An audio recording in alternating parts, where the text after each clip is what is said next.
You can hire a virtual contractor from anywhere. That's what we're doing when we go to Fiverr or Upwork and we're seeking a specialized service. But a lot of times when we hear VA, we're thinking of more of an admin assistant who can help us with the inbox, calendar management, customer service. And so I like to try to get people to be more specific with the title, because I think that's why it probably doesn't sit well with us, because we're like, what is it? What does this person do? But if we can get more specific about what a VA, it'll make it easier to figure out, will it help me? Who should I hire? What can they do? All of those like bigger questions that come after we first learn about it.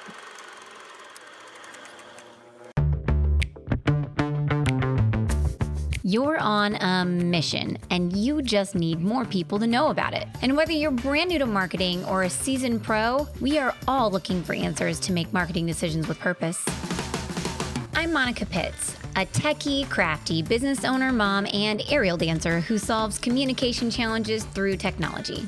This podcast is all about digging in and going digital. I'll share my marketing know-how and business experience from almost 20 years of misadventures. I'll be your backup dancer, so you can stop doubting and get moving towards marketing with purpose. Hello again, friends, and welcome back to Marketing with Purpose. My name is Monica Pitts, and I am your host today.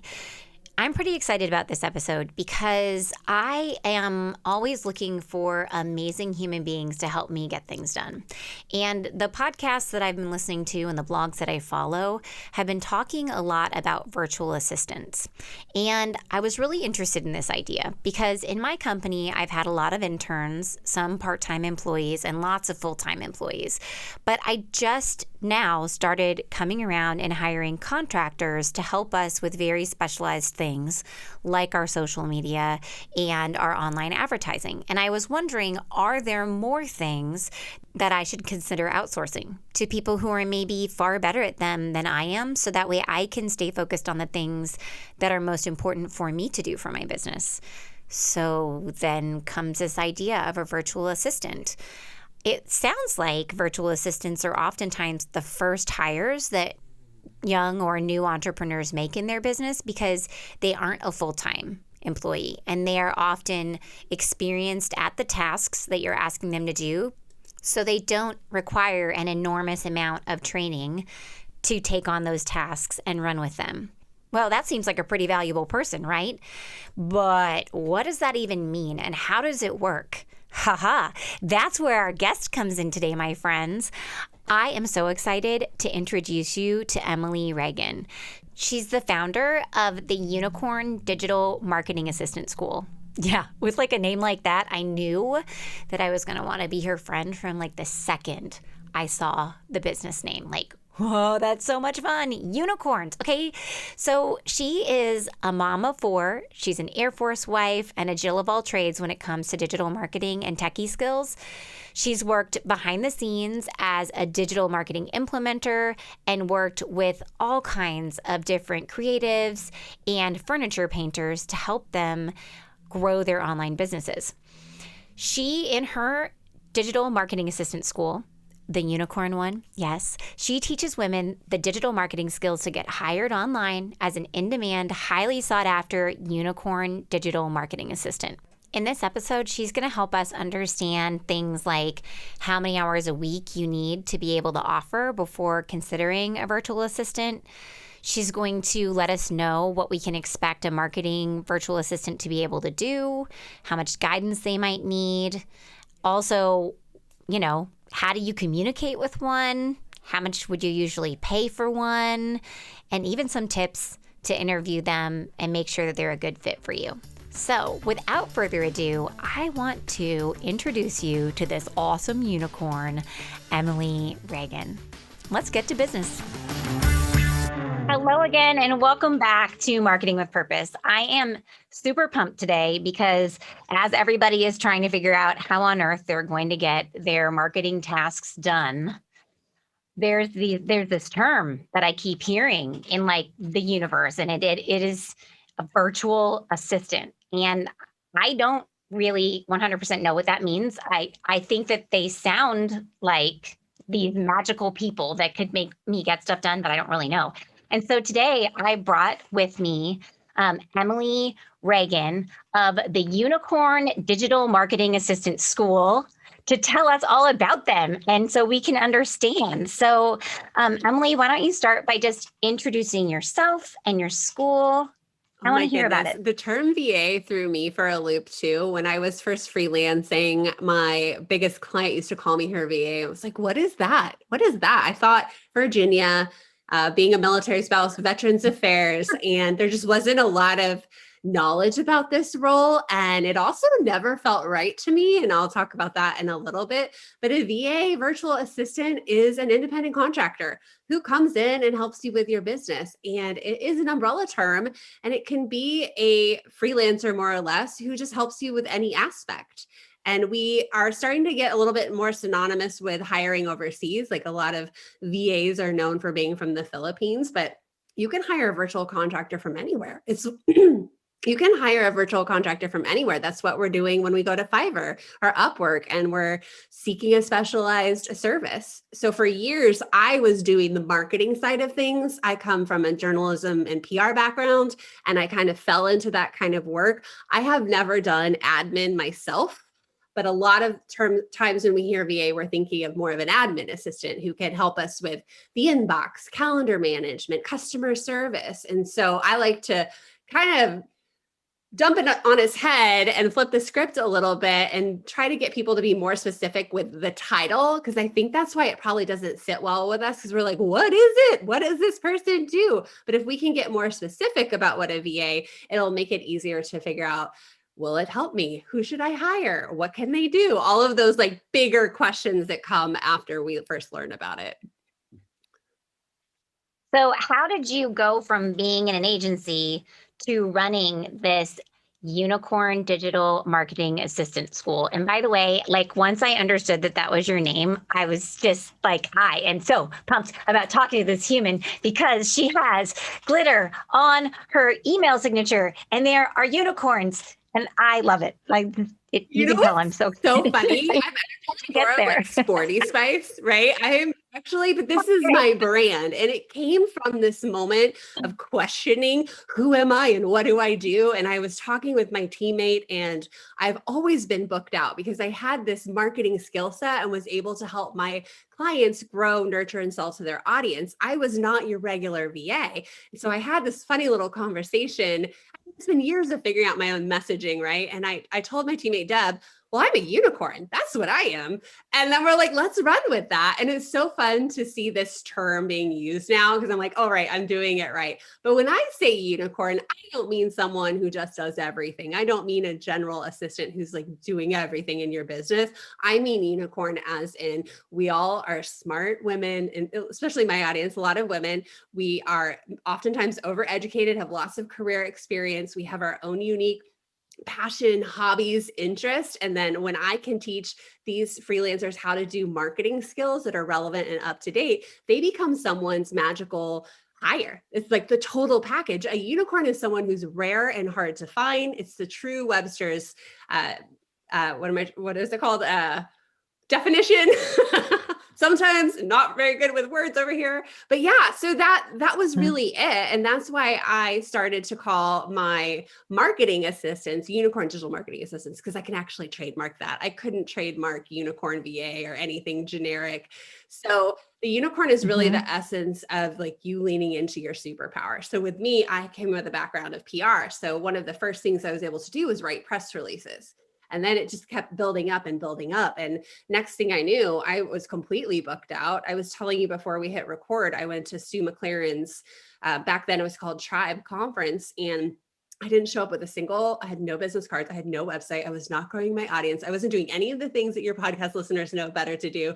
And I got inundated because of this skill to be someone behind the scenes who can help the visionary and the entrepreneur and the entrepreneur. And the entrepreneur is the person behind the scenes who can do a lot of the work, but doesn't need to be forward facing. So that's kind of how it started. And then I started training my teammates because I just had so many clients.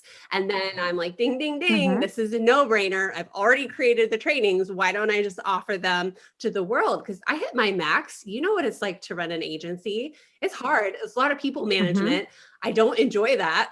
I like to do the creative work. And so I started the Unicorn Digital Marketing Assistant School. I've helped over 350 men and women start their business and focus on the marketing services that help business owners like Mm-hmm. you with this content hamster wheel that's happening, helping you with your inbound, a lot of inbound marketing, really.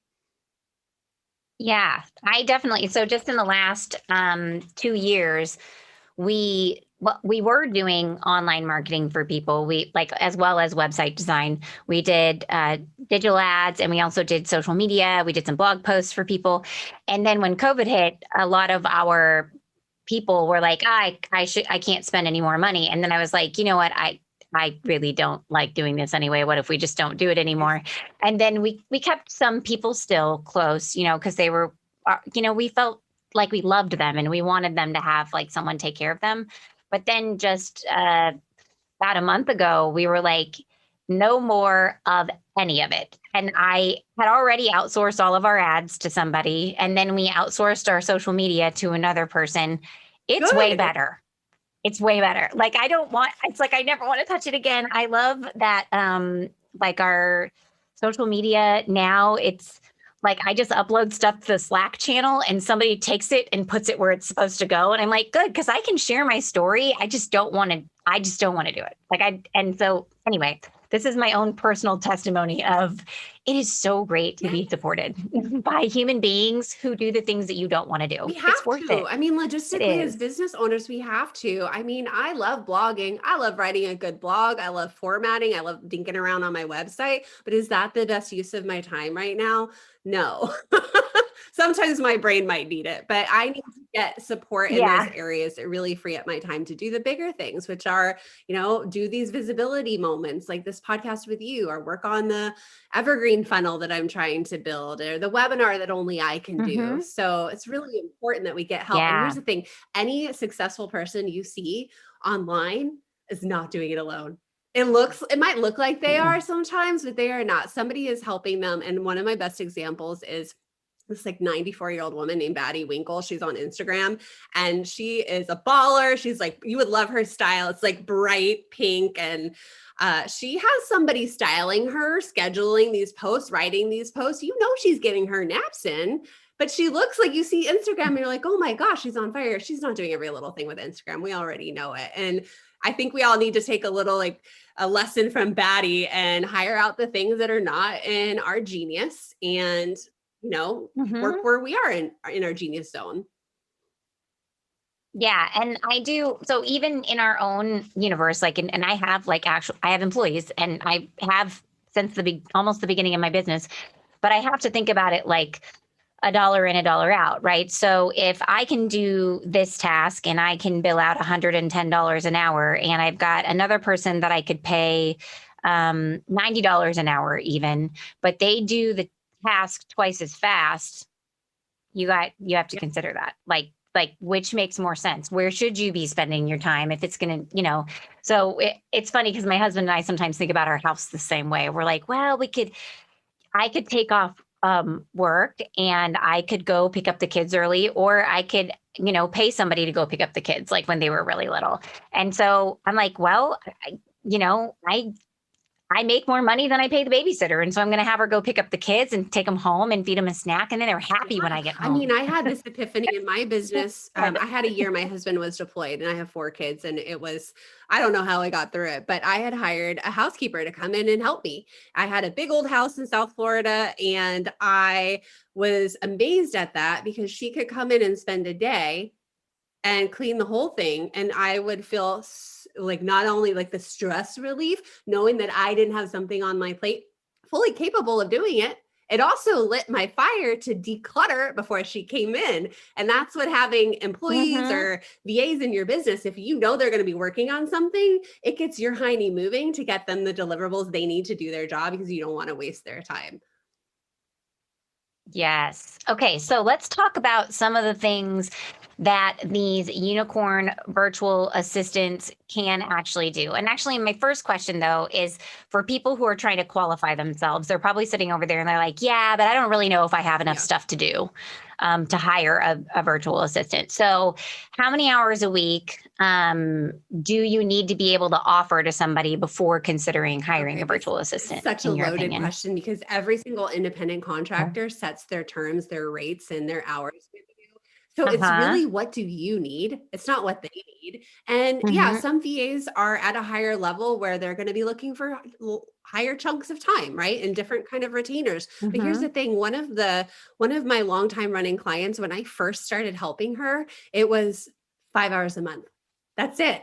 And we were able to get the ball Wow. rolling. I was handling her blog, and then I would just tell her, hey, we've hit our time. Should we add more? Like, let's get some more traction. So I think the biggest fear is, am I going to be surprised by this invoice that I wasn't expecting? Am I going to blow my budget? Am I not going to have enough for this person to work on? But a lot of us, like myself included, are moms who want to work during school hours. We actually are choosing this because we don't want the 60-hour work week. There are people who want part-time Mm-hmm. jobs.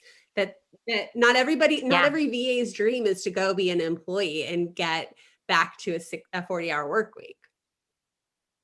No, and I like every time my husband and I talk about him potentially shifting into a more flexible job, we're like, yeah, but does that mean that you're going to have to go be under somebody's thumb and wear a suit to work every day and like have to be at the office 5 days a week, like at least like 9 hours a day? And I'm like, Yeah. oh, no, no, baby, no, we can't do that. Like it's not in our mid 40s. We don't Yeah, want to go that's not back the there. life we want. We know better and we can, change that. But what I'll say about VAs is, if someone's not going to give you as many hours, that's cool. You just need to give them more time. You need to give them more leadway Mhm, and turnaround times to get the project to you. So that might not work well if mhm, you need admin help, if you need someone in your inbox every day, like that minimum amount of time and mhm, having to spread it over every hour. It gets harder to find somebody who wants those parameters for their, but there's always somebody, there's a mhm. lot of like great people eager for work who just want to make a little extra money and use their brains. Okay, so then we just started describing some of the skills, or you did, or some of the things that you might have a virtual assistant do. So you particularly work with Yeah. marketing virtual assistants because I mean, who doesn't want somebody to help them with their marketing? I would like someone to help me with mine, please. I like to overwhelm myself. It is a thing I do. Um, so, what can you expect a marketing virtual assistant to be able to do? What are some common tasks that Well, in they my take on? program, I teach email marketing, beginner funnels. So being able to do the lead magnet funnels.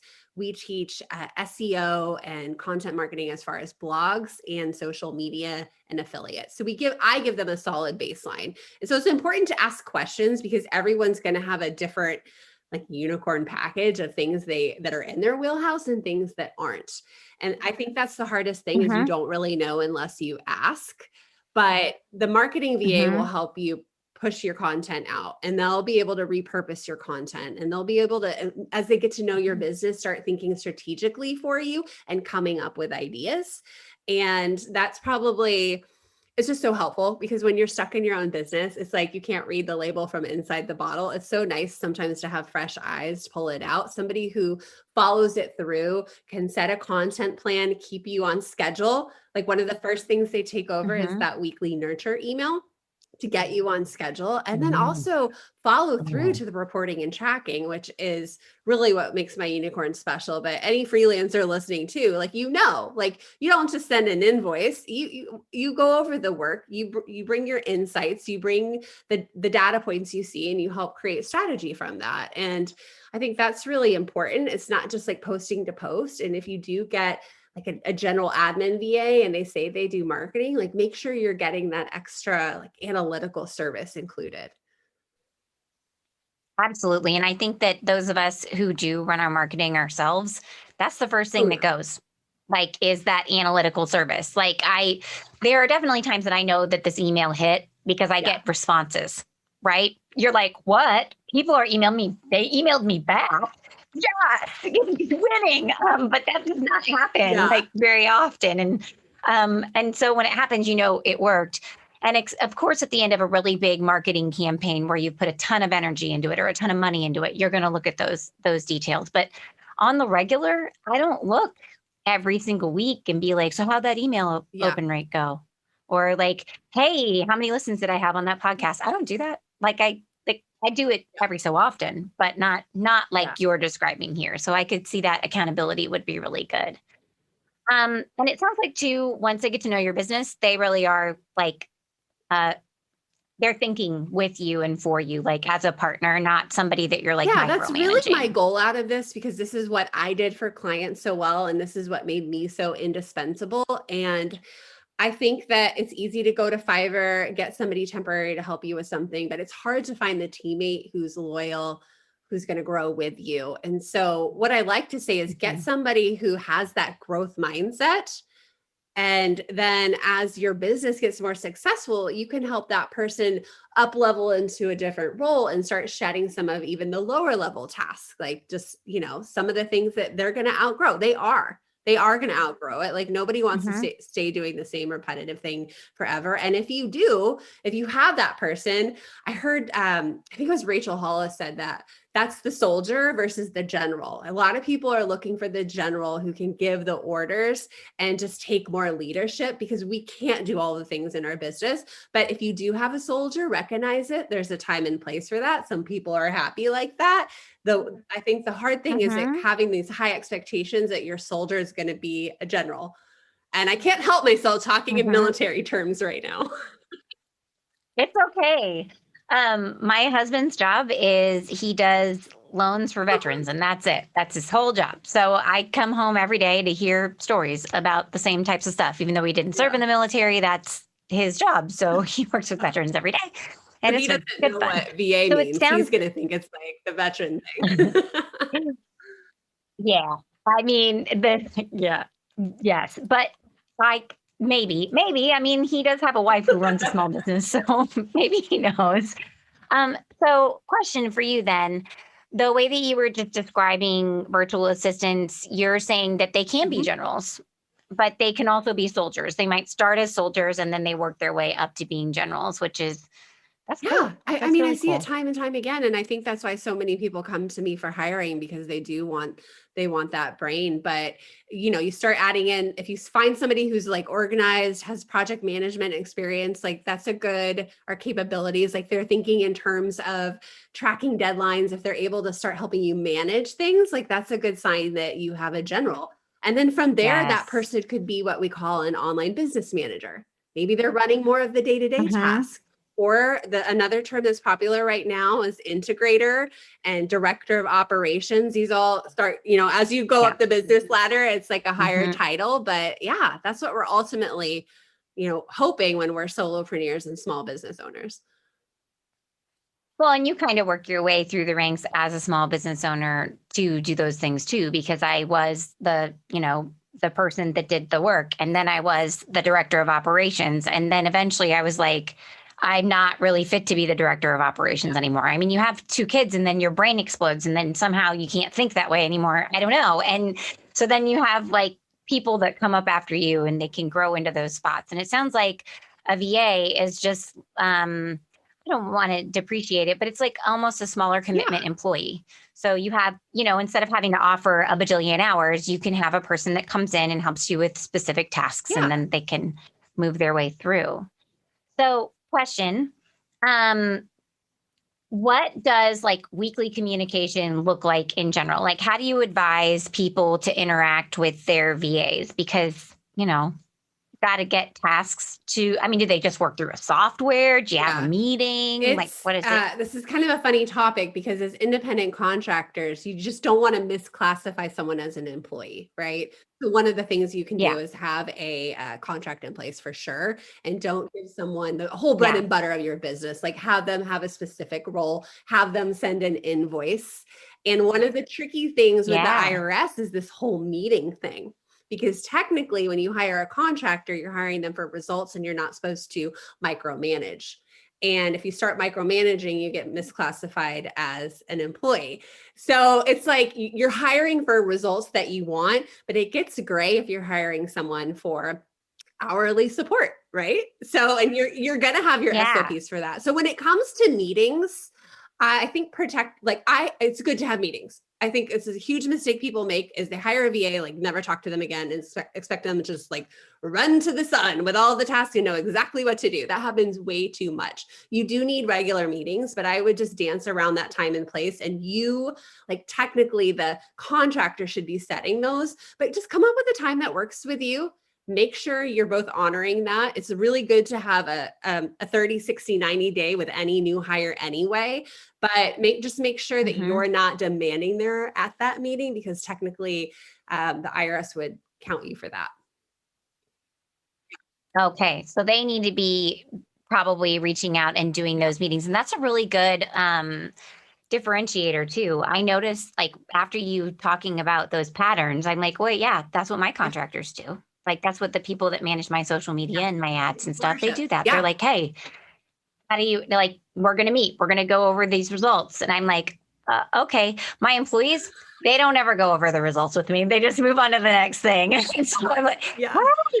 Well, in my Oh, business, I have a weekly Wednesday meeting. I do. And I brushed it over with mm, them. There's no pressure to be there. I get it and I probably understand too much. But yeah, it's a standing meeting. And sometimes it's just like a check in with me. Like, let's talk. How am I bottlenecking everyone today? So yeah. So I think as long as you're just not becoming the dictator of it, you'll be okay. yeah. And that actually is probably a big relief for people to hear because like I have told Stacy, who's my CFO, over and over again, I'm like, I think you could use a virtual assistant. I think it would make your life so much better and you would be able to focus on more things that are like Stacy Yeah. level tasks, right? And she's like, yeah, but I can't handle another person to micromanage. Like that's her biggest pet peeve. But what you're telling me is that that is not what they're supposed to be. And if you're micromanaging them, then they actually should be classified as employees and we would be lying to Yeah. the And that's government probably what I that, see oh the yeah. most is the micromanaging problem. It's hard. I mean, I do a little bit of it too, and it's hard because I know marketing. So I'm like, oh, but Mhm. you have to set them up for the outcomes that you want. And then you give them the Mhm. SOPs and then you let them do that.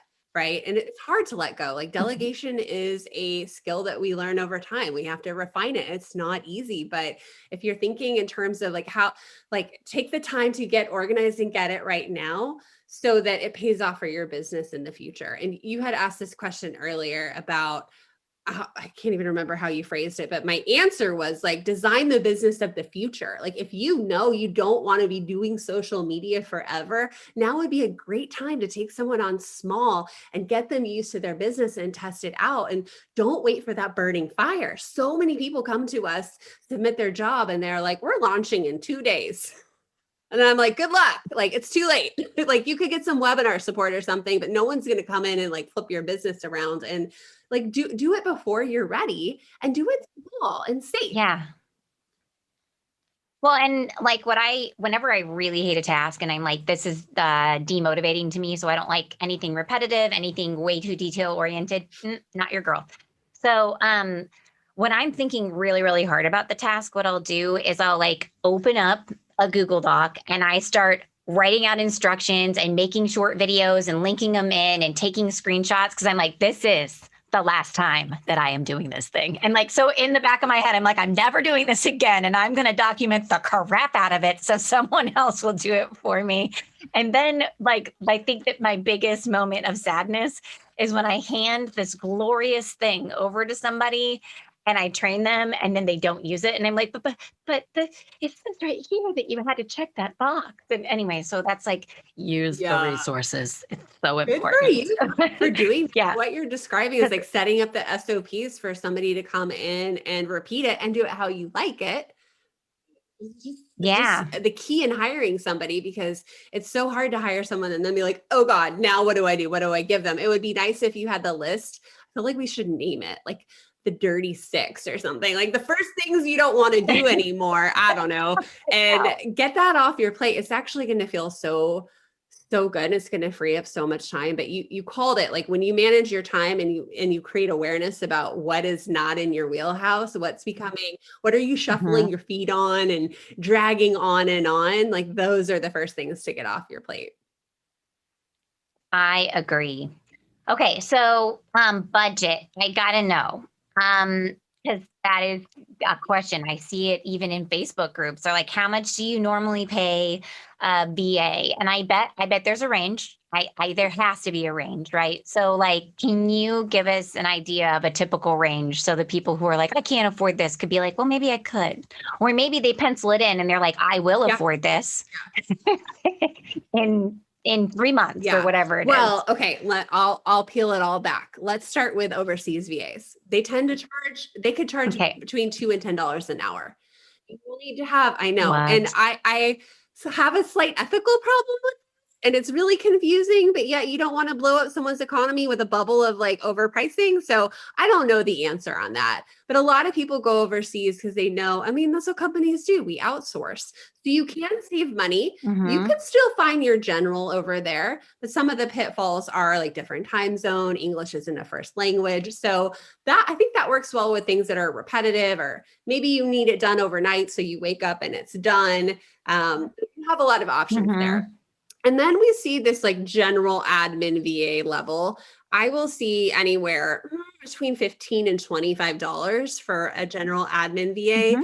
And I think that's pretty fair. I don't feel good paying somebody like what Chick-fil-A pays right now. You can go through a agency and you can hire somebody and you're going to Mm-hmm. be paying $45 an hour for that same person who's like trained Mm-hmm. up, knows what they're doing, but then you don't get the loyal teammate. And to me, it feels kind of icky to be paying the middleman.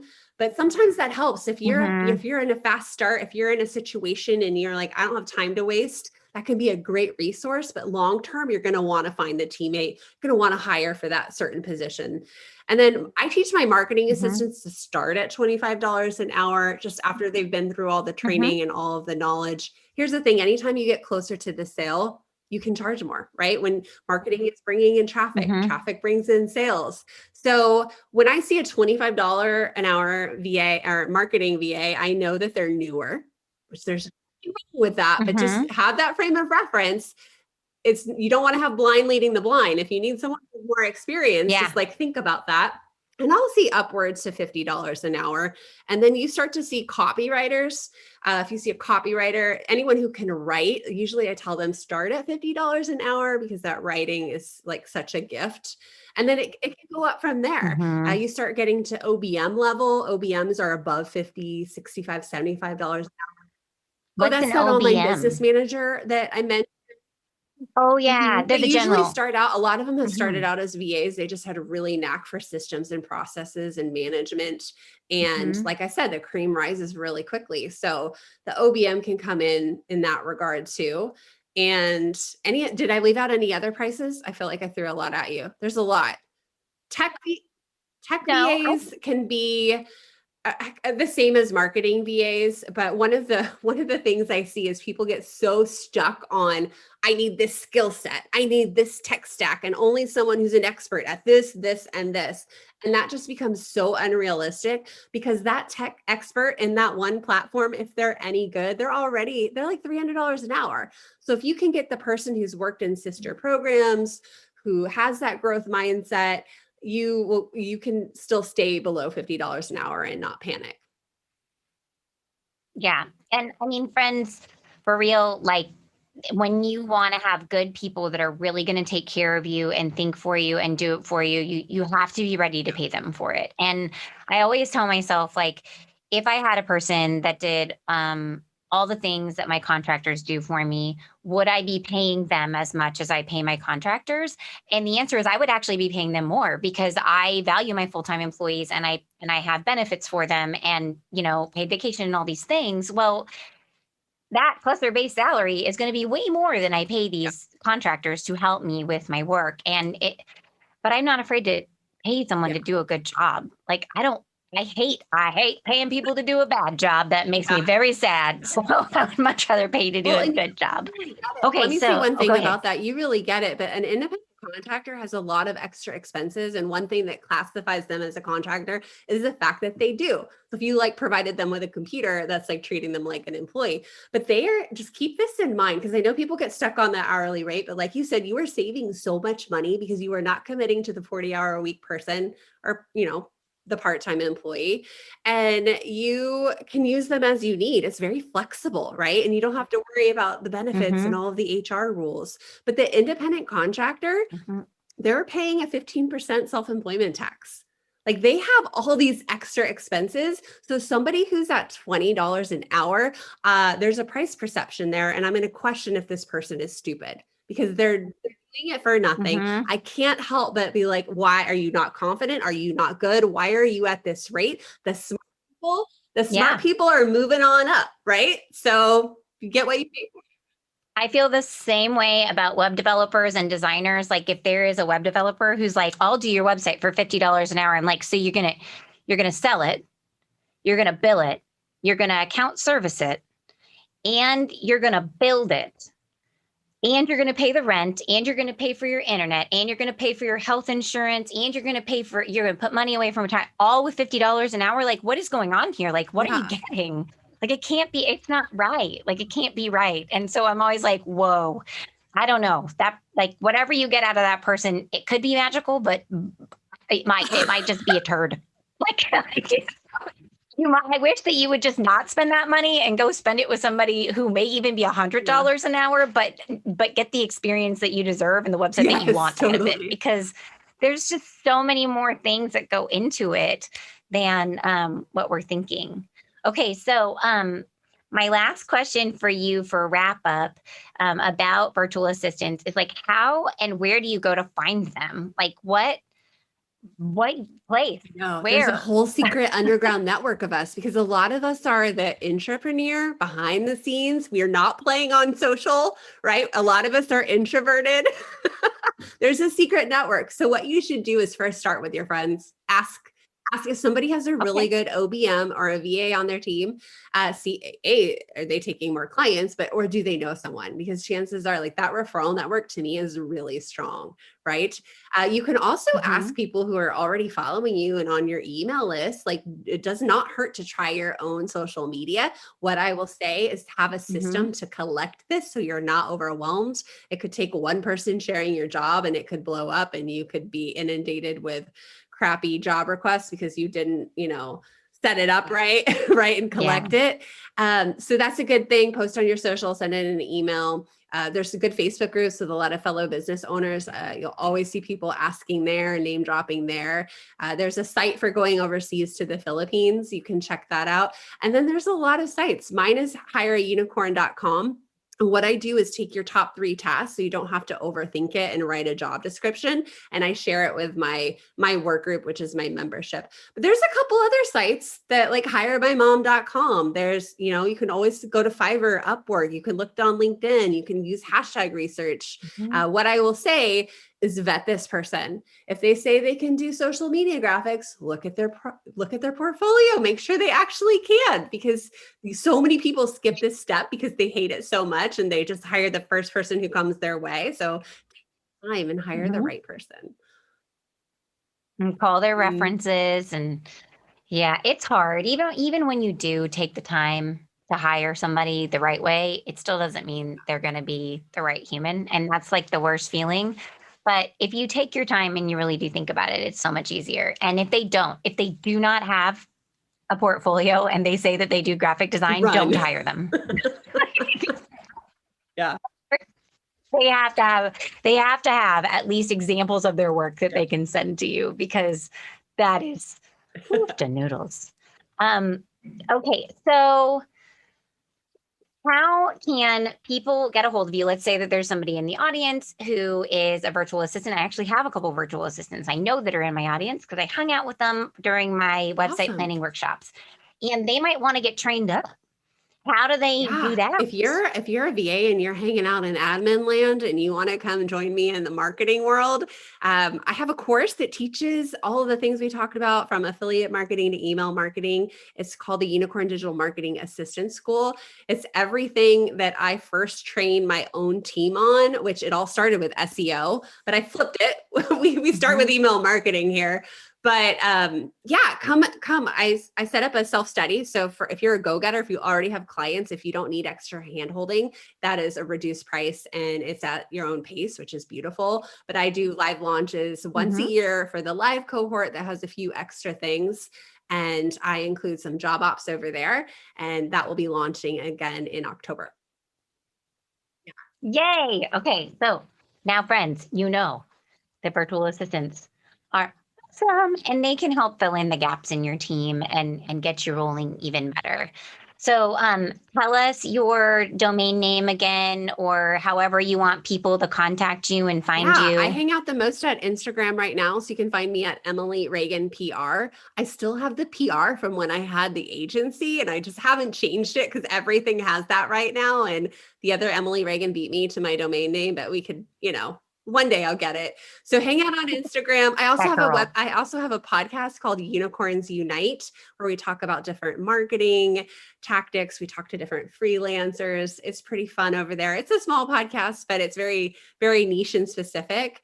And I also have a free Facebook group. If you're looking to hire and you're not ready to submit the form or you want to come lurk and stalk a little bit, you can join the free Facebook group. There are VAs hanging out there and there's extra trainings and whatnot there. And I have Ooh. a freebie and it's will help you with your first hire. And it's actually new and it will help you write down the task you need, categorize them so you can have different job roles or figure out like what that hire is. Because here's the thing I meant to tell Yeah. you earlier. There are 6 departments of business. There's HR, there's accounting and finance, there's customer service, there's product development, there's operations, and then there's marketing and sales. So there's 6 different departments. So you want to be thinking about which departments do you need support in the most. So start creating that awareness around that now. This guide will help you, and then you can hire for that person. Where people fail is they start to Frankenstein it and they get that person, they expect them to be good at everything and work in all the departments with multiple bosses, and that doesn't work. And so when I talked about that person up leveling, they up level within their department. So think of me as the marketing, department for you. I can supply the VAs. But here's the thing, like everybody's individual. I have women in my community who do accounting and bookkeeping like that's their background, so you might truly get a unicorn who does that too. I just don't do Hmm. admin. My inbox is a mess. I don't touch it. I actually should hire a admin assistant myself, but you can get that freebie, how to hire your first VA in 4 weeks, at emilyreaganpr.com/hire. EmilyReaganPR.com/hire. I love what you said about not Frankensteining them. It reminds me of every time I have to go buy a pair of black shoes. I'm like, well, I want them to be good with jeans and I want them to be great with a dress. And then I want them to be like, I could wear them in the fall and probably in the winter and maybe in the spring and summer too. And then I'm like, what have you just done? You just tried to put 4 pairs of shoes into one pair of shoes. You need a pair of boots, you need a pair of heels, you need a pair of flip flops. Like, knock it off. Buy the 3 pairs of shoes, right? Because they don't Frankenstein into one thing, and people are not that way either. Like, they're really not. Like, I cannot tell you the last time I hired somebody who can really, really design, who can write. They don't go together. Like, they don't. I don't know how I can do both, but I've never hired anyone else who Yeah. can. And a lot of great programmers, they can't design. Mine can because he's magical, but a lot of them can't, right? So I think it's the same thing with all the different people in your business, especially if you're hiring for somebody for marketing. They probably can't work Yeah. on your books. They're not, their brain Yeah. doesn't do math. Talk to Anyway, them so because you just don't yeah. know, and you want your teammate to be in their wheelhouse or they're going to turn in crappy work, they're going to drag their feet, things are going to come on time, so you want that person. And one of the questions I like to ask in like when you're doing a discovery call is pull out that growth mindset and say like, what are you most interested in learning, because that will tell you everything. One girl was like, oh, this SEO course, Mhm. and I'm like, ooh, nice. So what does that tell me? It's probably not going to be my graphic designer. Right. No, And okay, so my favorite, and then I'll wrap up after this. My favorite interview question is to ask people, what is their least favorite kind of housework? Because if you are a person who likes to do a big job and get it done, like I like cleaning the bathroom, I only have to do it every so often. It's a big job. I get it done. I walk away. I hate doing the laundry. It's never finished. I can't keep up with the laundry. I don't remember to flip it. I'm a big picture girl. I'm a bathroom cleaner. And so you ask people about this, and you can almost always tell, like, because like my best friend loves the laundry, loves it. And I'm like, that's why we're so good together, girl. Because I'll do Oh your my bathroom, God, you do this my is such laundry. a fun analogy. And Anyway, I'm just thinking like, I like quirky, but laundry good. when the kids leave me alone. I can watch Dateline or Love is Blind or something, but like that just doesn't happen. Yeah. So what would you call the person who aimlessly walks around the house just decluttering and then therefore gets no cleaning done? That's me. Yeah, that's me. And that's like a big picture person, right? So that's not the person that I want doing my admin tasks or working inside of my QuickBooks or doing like monotonous tasks over and over again, because it just demotivates that person. I want that person doing something that's like bigger picture, maybe a big planning exercise, like writing that blog post or doing that one-off blog, or page on my website. That's that person. They don't belong over in Oh my BPO gosh. land. Do you have another podcast or a blog about Quirky. this? I would love to share it. You should just do a Do LinkedIn it. article and I will share it because I've never heard this before. It's like the best thing ever. I have another one too. I will make a podcast about it because I have like a few interview questions that are just really out there. And when people answer them, they're like, I don't even know why I'm answering this. And I'm literally checking boxes in my head like, you can Oh do my this job God. or you Send can't. that to me later because I'm dying to know. Okay, well, thank you everybody for hanging out with us in this really fun VA/hiring discussion. I feel like if you haven't thought about hiring, you probably now have all kinds of like thoughts and juices flowing about hiring, and that's a big deal. And it might not have to be somebody who's full time. It could be a virtual assistant. It could even be a unicorn. It could be. So, thank you so much for joining us, Emily. I learned so much today. And everybody who's listening, thank you so much. And until next time, go forth and market with purpose. To get a copy of the show notes and all those links that we just heard from our guest, head on over to mayecreate.com, MAYECREATE.com. And of course, I have to tell you the things that all podcasters are supposed to tell you at the end of their episodes. Like, if you thought this was awesome, you could subscribe. And then I would get to tell you when I have new stuff for you to learn, and new episodes, and new people to meet, new stories to tell. Oh, and of course, I would really love it if you left a review. So head on over to mayecreate.com for those show notes, MAYECREATE.com, or maybe even contact my team about building that next website. We can do it for you, and we even have our Better Than DIY website program that teaches you to plan and build your own website. So head on over to mayecreate.com, MAYECREATE.com. I'll meet you over there.